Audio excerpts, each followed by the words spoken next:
these days, we are not hearing a lot of cheering at the Shelby County Clerk's office. The branch in Whitehaven remains closed after a mold complaint, and now the city of Millington says the clerk's office owes taxpayers thousands because it has not paid the rent at that location, so they say, in years.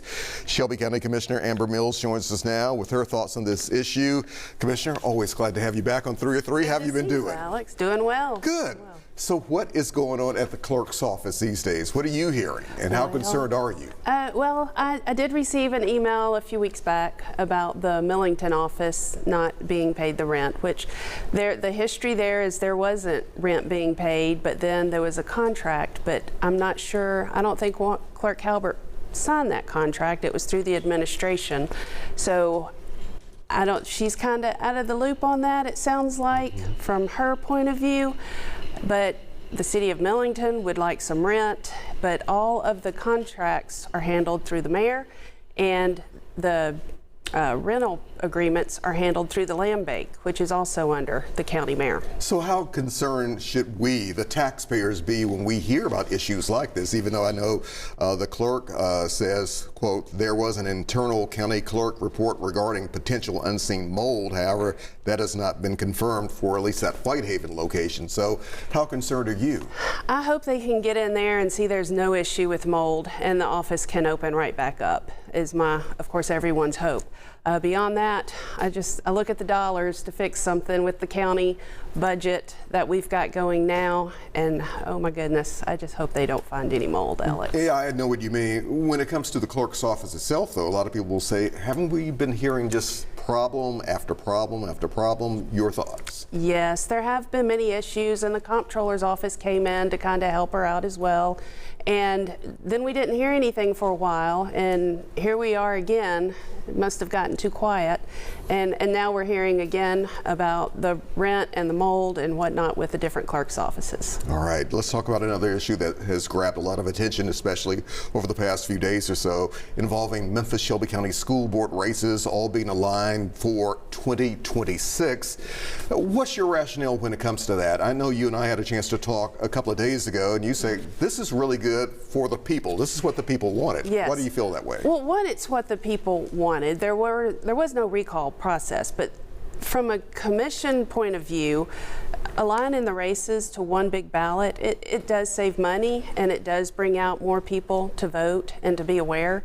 So it turns out to be a win-win, and the state gave us the tools in the toolbox to legally allow us to do this. Now, I've heard some commissioners saying, well, at the same time, are we creating the situation where you're going to have a brand new school board itself, and maybe a lot of people are just going to be trying to get their footing? What do you say? Well, the commission, we are all 13 on the ballot every 4 years, and it could all be new, but you have the school board members that have rolled off, that you pick up the phone. I have called out my predecessor.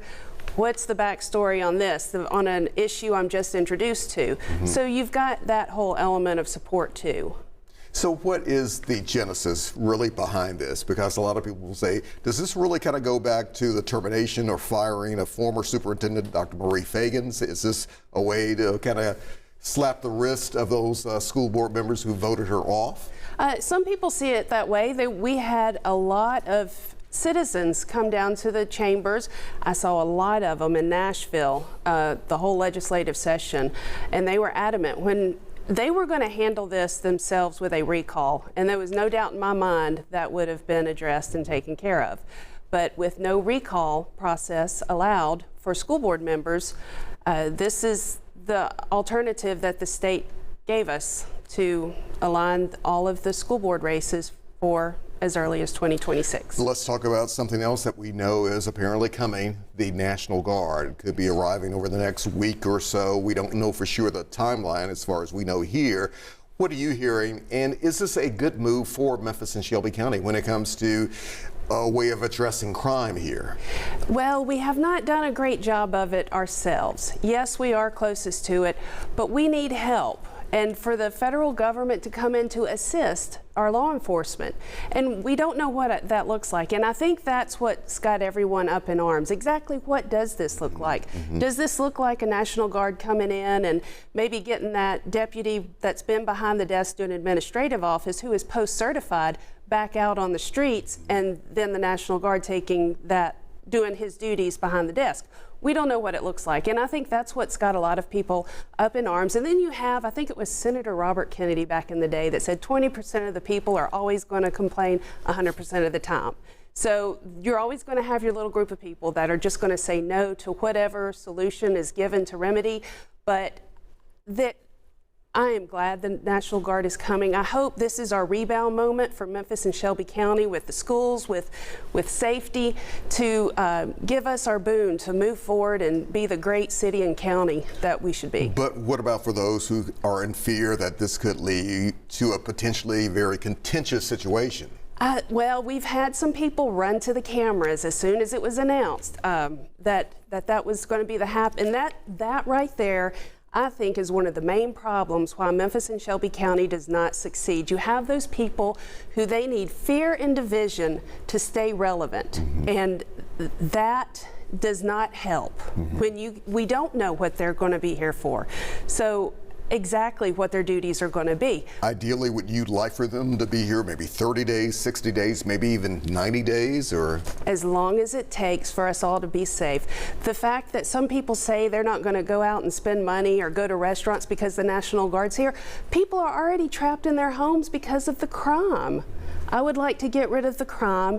Then the National Guard will go back to their homes and their families, and we can all enjoy living in Shelby County and Memphis again. One last thing, what are you hearing these days about Regional 1, the new potential Regional 1 campus?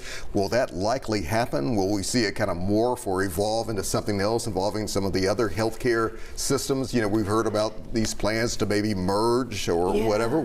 What do you think will happen? There's been that discussion. There was someone suggests that we do go a different route with it. I'm not sure what that's going to look like. I was when I did not, but when the wheel tax was voted to increase to fund it, there was no plan. So I think we should have had all of our ducks in a row first before we did that and move forward. I want to see it succeed. I want to see it. We need our Regional 1. We all love Regional 1.